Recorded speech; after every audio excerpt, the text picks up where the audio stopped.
விட்டாமுயற்சி teaser release ஆயிருக்கு. அது எப்படி இருக்குன்றத பார்ப்போம்.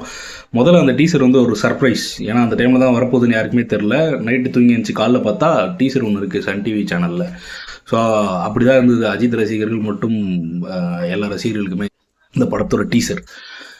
ஸோ படத்தோட டீசர் எப்படி இருந்தது அப்படின்னு பார்த்தீங்கன்னா, மகிழ் திருமேனிக்கிட்டேருந்து நம்ம என்ன எதிர்பார்க்கலாம்? ஏன்னா மகிழ் திருமேனியோட படம் எல்லாமே சரியான படமாக தான் இருந்திருக்கு இதுக்கு முன்னாடி. லாஸ்ட்டாக வந்த படத்தை தவிர்த்து அது ஒரு டைம் ஃப்ரேமில் எடுக்கப்பட்டதுனால அது கொஞ்சம் சரியாக போலன்னு நினைக்கிறேன். மற்றபடி அவரோட படம் எல்லாமே பயங்கரமாக இருக்கும். எல்லோரும் தடையற தாக்க சூப்பராக இருக்குன்னுவாங்க, தடன் சூப்பராக இருக்குன்னுவாங்க. ஆக்சுவலாக அதெல்லாம் விட மீகாமன் ஒரு படம் பயங்கரமாக இருக்கும். டைம் இருந்தால் பாருங்கள். நம்ம லூக்கி பாய் பண்ணுற மாதிரியான ட்ரக்ஸை வச்சு ஒரு மேட்ரு பண்ணியிருப்பாப்புல. சரியான படம் அது.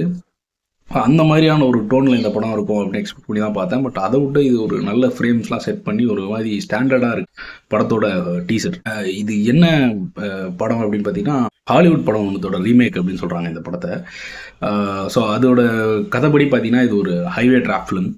ஹைவேல ட்ராப் க்ரியேட் பண்ணி ஒரு கேங் இது பண்ணிகிட்ருக்காங்க. ஸோ அந்த ட்ராப்பில் வந்து ஹீரோவும் ஹீரோட ஒய்ஃபும் ஒரு ரோட் ட்ரிப்பில் சிக்கிறாங்க.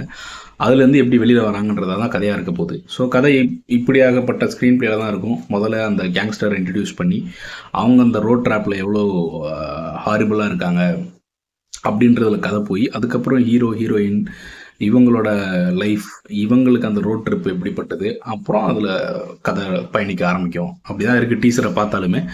மியூசிக் வந்து முதல் முறையாக இறைச்சலே இல்லாமல், காது இறைச்சலோடு தான் மியூசிக் போடுவாப்பில் எப்பயுமே அனிருத்து. அந்த மாதிரிலாம் எதுவுமே இல்லாமல் ரொம்ப சட்டிலாக இருந்தது. ஸோ அதுக்கே ஒரு பாராட்டுக்கள்.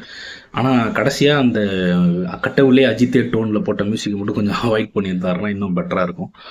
மற்றபடி அஜித் ரசிகர்களுக்கெலாம் இது ஒரு பயங்கரமான ட்ரீட்டாக தான் இருக்கும்னு நினைக்கிறேன். ஏன்னா நார்மலாகவே தமிழ் சினிமாவில் கொஞ்சம் நார்மலாகவே சொல்கிறேன், ஒரு அஜித்தோட ஒரு ஸ்க்ரீன் ப்ரெசன்ஸ் வந்து ஒரு ஹாலிவுட் ஹீரோ மாதிரி இருக்கும். ஸோ இதில் பார்த்தீங்கன்னா எல்லா ஃப்ரேமுமே கிட்டத்தட்ட ஒரு ஹாலிவுட் ஸ்டாண்டர்டில் இருக்கிறதுனால ரொம்ப ஈஸியாக ஃபிட் ஆகிடுறாரு அஜித் அதில்.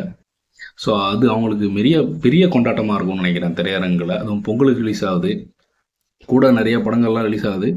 ஸோ அதெல்லாம் தட்டி தூக்கிடும்னு நினைக்கிறேன் ஈஸியாக. ஸோ மகிழ் திருமேனி அவர் ஜோனில் இந்த படம் இருந்தது அப்படின்னா நல்லாயிருக்கும். ஸோ அதே மாதிரி இந்த பைபிள் வாசகங்கள் மாதிரி சில வாசகங்கள்லாம் நடுவில் வந்தது. அந்த டோலில் படம் பயணிக்காமல் வந்துச்சுனாலும் தப்பிச்சிக்கிறதுக்கான வாய்ப்பு ஜாஸ்தியாக இருக்குது. ஏன்னா இப்போ கடைசியாக ஒரு 4-5 படம் எடுத்துக்கிட்டிங்கன்னா, இந்த வி சென்டிமெண்ட்டில் தான் அஜித் படத்தை ரிலீஸ் பண்ணுறாரு. அதே மாதிரி அந்த படத்தில் தன்னம்பிக்கைகளுக்கான விஷயத்த கொடுக்குறாரு. பட் அதை இப்போ இருக்கவங்களாம் ஏற்றுக்கிறதா இல்லைன்னு நினைக்கிறேன். அந்த டோனில் பயணிக்காமல் மகிழ் திருமேனியோட ரா ஆக்ஷன் ஃபிலிமாக இருந்ததுன்னா பிரம்மாண்டமான படமாகவும் இருக்கும் தமிழ் சினிமாவில் அப்படின்றத நம்ம கண்டிப்பாக ஏற்றுக்கிட்டு தான் ஆகணும்.